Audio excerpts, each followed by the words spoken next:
1990년대 중후반부터 2000년대 초반 아시아 축구의 역사를 새로 쓴 이름, 폭발적인 활동량과 날카로운 패스, 뛰어난 피지컬을 바탕으로 아시아 선수 최초로 이탈리아 세리에 R을 누비며 아시아의 베컴이라 불렸던 남자, 바로 나카타 히데토시입니다. 그의 나이 고작 29살, 한창 전성기를 누려야 할 나이에 그는 2006년 독일 월드컵을 끝으로 충격적인 은퇴를 선언합니다. 소속팀과의 계약도 1년이나 남아있던 상황. 대체 왜 아시아 최고의 선수가 스스로 그라운드를 떠나기로 결정했을까요? 오늘은 나카타 히데토시의 짧고 강렬했던 커리어와 그의 갑작스러운 은퇴 이유, 그리고 은퇴 이후의 삶까지 조명해 보겠습니다.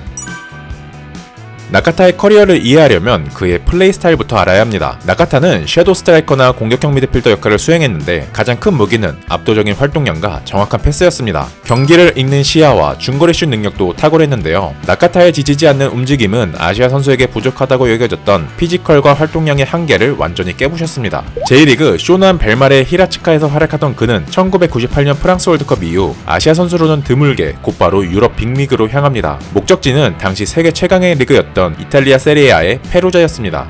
나카타는 데뷔 시즌부터 인상적인 활약을 펼치며 자신의 가치를 증명했습니다. 첫 시즌인 98-99 시즌 리그에서만 33경기 10골 4도움을 기록하며 당시 UEFA 리그 랭킹 1위에 빛나던 세리에A의 센세이션을 일으켰죠. 페루자에서 2시즌 동안 48경기 12골을 기록하며 단숨에 아시아 축구의 아이콘으로 떠오른 나카타는 그러던 99-00 시즌 세리에A 명문 클럽 AS 로마로 이적하며 커리어의 전성기를 맞이하는 듯 했습니다. 하지만 나카타가 이적한 AS 로마, 그것도 나카타의 주 포지션인 공격형 미드필더에는 프란체스코 토티라는 선수가 버티고 있었습니다. 1992년부터 2017년까지 25년의 커리어를 AS 로마에서만 보내며 당시 전성기를 맞이하던 세계 최고의 공미 프란체스코 토티의 존재감은 나카타조차 밀어낼 수 없었는데요. 이에 나카타는 첫 시즌에 주 포지션이 아닌 수비형 미드필더로 기용되었고 적응에 어려움을 겪자 그 다음 시즌엔 아예 토티의 백업 자원으로 분류되며 해당 시즌 총 출전 시간이 531분밖에 되지 않게 됩니다. 이처럼 나카타는 22-23 시즌 나폴리의 김민재에 앞서 아시아인 최초의 스쿠데토 멤버에 속하기도 했지만 다음 시즌 안정적인 주전 확보를 위해 파르마로 이적하게 됩니다. 이후 나카타는 이적하자마자 첫 시즌 파르마의 코파 이탈리아 우승에 기여하기도 하지만 파르마에서도 본인의 포지션이 아닌 윙어로 출전하며 경기력이 하락했고 당시 파르마 감독이던 프란델레 감독과 이러한 전술적 견해 차이로 인한 불화, 그리고 부상까지 당하며 결국 점점 벤치를 지키는 시간이 늘어나 세 번째 시즌 볼로냐 임대, 그리고 다음 시즌 피오렌티나로 이적하며 자리를 잡지 못하는 모습을 보여주게 됩니다. 절치부심 이적한 피오렌티나에서도 경기력은 올라올 생각을 안 했고 엎친 데 덮친 격으로 다음 시즌에는 파르마 시절에 불화를 겪었던 프란델레 감독이 부임하면서 EPL 볼턴 원더러스로 또다시 임대를 떠나게 되는데요. 하지만 볼턴으로 임대를 떠난 05-06 시즌에서도 당시 볼턴의 감독이던 샘 엘러다이스의 킥앤러시 전술과는 맞지 않는 모습을 보여주며 시즌 후 최종 평가에서 4점이라는 팀 내 최저 평점을 받게 됩니다. 다소 허무하게도 볼턴 시절이 나카타 클럽 커리어의 마지막 순간이었는데요. 나카타는 유럽 8시즌 클럽 커리어를 통틀어 세리에A와 프리미어리그에서 총 211경기 출전 25골이라는 훌륭한 기록을 남겼지만 로마 이적 후 하락하기 시작한 경기력이 여러 팀을 전전하며 회복되는 모습을 보여주지 못하며 다소 아쉬운 클럽 커리어를 보유하게 됩니다. 일본 대표팀에서는 1997년부터 2006년까지 A매치 77경기 11골을 기록했으며 1998년부터 3회 연속 월드컵 무대를 밟으며 당시 일본 축구의 중심으로 활약하였는데요. 나카타는 1998년 월드컵 당시 3점 전패를 한 일본 대표팀에선 이례적으로 1998년 월드컵 올스타팀 62인 후보에 들어가기도 하였고 2001년 피파 컨페더레이션스컵에선 일본 대표팀의 준우승을 끌면서 브론즈볼 수상, 2002 한일 월드컵에선 1골 1어시스트를 기록하며 오노 신지,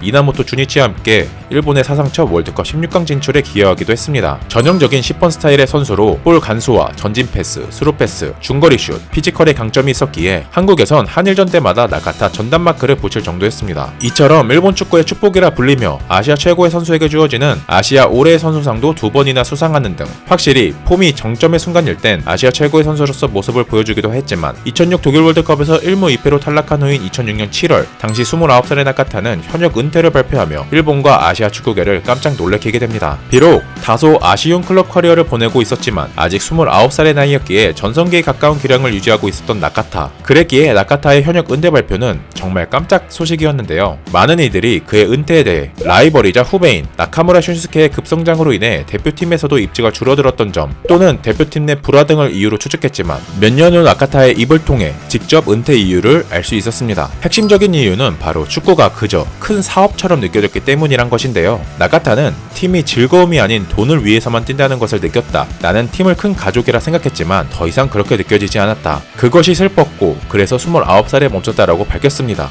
또한 직업 축구선수라는 틀에서 벗어나 나 자신의 눈으로 세상을 보고 싶었다며 유명세가 아닌 한 인간으로서의 자아를 찾는 새로운 삶에 대한 갈망이 있었다고 덧붙였습니다. 그래서인지 그라운드를 떠난 나카타는 정말로 여행자의 삶을 시작합니다. 나카타는 은퇴 이후 전 세계 100여 개국 이상을 돌아다니기도 하고 일본 사케를 홍보하는 회사를 설립하기도 했는데요. 동시에 환경보호운동과 자선 사업에도 적극적으로 참여하며 사회적 책임을 다하는 아이콘으로 제2의 인생을 살고 있습니다. 나카타 히데토시는 짧았지만 그 누구보다 강렬한 족적을 남겼습니다. 당시 나카타는 단순히 뛰어난 선수를 넘어 아시아 선수들의 유럽 진출 시대를 연 선구자 역할을 하기도 했는데요. 짧은 전성기가 아쉽지만 확실한 건 나카타는 1990년대 후반과 2000년대 초반에는 아시아 축구를 대표하는 선수였으며 당시 유럽 진출을 희망하던 아시아 선수들의 동경의 대상이었다는 점입니다. 무엇보다 마음만 먹으면 현역 생활을 더 할 수 있었음에도 자신의 가치관에 따라 전성기에 은퇴하는 과감한 결정을 내리고 자신이 원하던 삶을 살고 있는 모습이 인상적인 것 같습니다. 여러분은 나카타의 은퇴 결정에 대해 어떻게 생각하시나요? 또 여러분은 나카타 히데토시를 어떤 선수로 기억하시나요? 댓글로 자유로운 의견 부탁드리며 오늘 영상 재밌게 보셨다면 좋아요만 눌러주시는 센스 부탁드리면서 저 장카푸는 다음에 더 재밌는 영상으로 돌아오도록 하겠습니다.